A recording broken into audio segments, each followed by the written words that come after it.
أعوذ بالله من الشيطان الرجيم. بسم الله الرحمن الرحيم. وما أصابكم يوم التقى الجمعان فبإذن الله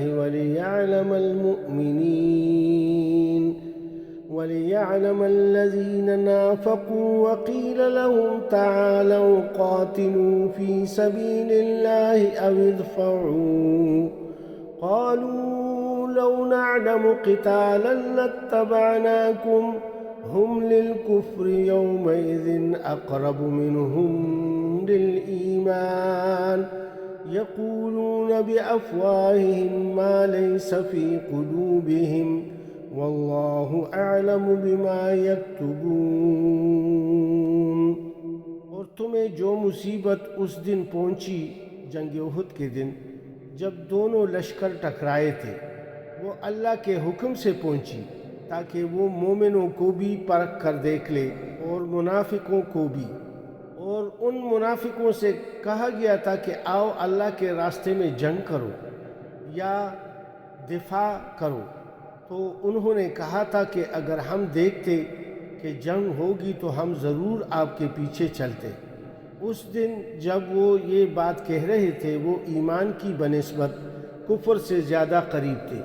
وہ اپنے منہ سے وہ بات کہتے ہیں جو ان کے دلوں میں نہیں ہوتی، اور جو کچھ یہ چھپاتے ہیں اللہ اسے خوب جانتا ہے۔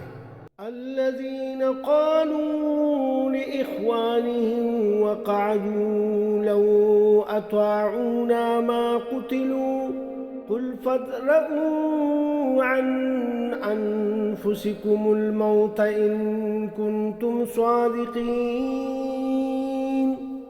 یہ وہی لوگ ہیں جو خود تو بیٹے رہے اور ان کے جو بھائی بن لڑنے گئے اور مارے گئے ان کے متعلق انہوں نے کہہ دیا کہ اگر وہ ہماری بات مان لیتے تو نہ مارے جاتے۔ ان سے کہیے اگر تم اپنے قول میں سچے ہو تو خود تمہاری موت جب آئے اسے ٹال کر دکھا دینا۔ وَلَا تَحْسَبَنَّ الَّذِينَ قُتِلُوا فِي سَبِيلِ اللَّهِ أَمْوَاتًا بَلْ أَحْيَاءٌ عِندَ رَبِّهِمْ يُرْزَقُونَ۔ جو لوگ اللہ کی راہ میں قتل ہوئے ہیں انہیں مردہ نہ سمجھو، وہ تو حقیقت میں زندہ ہیں، اپنے رب کے پاس رزق پا رہے ہیں۔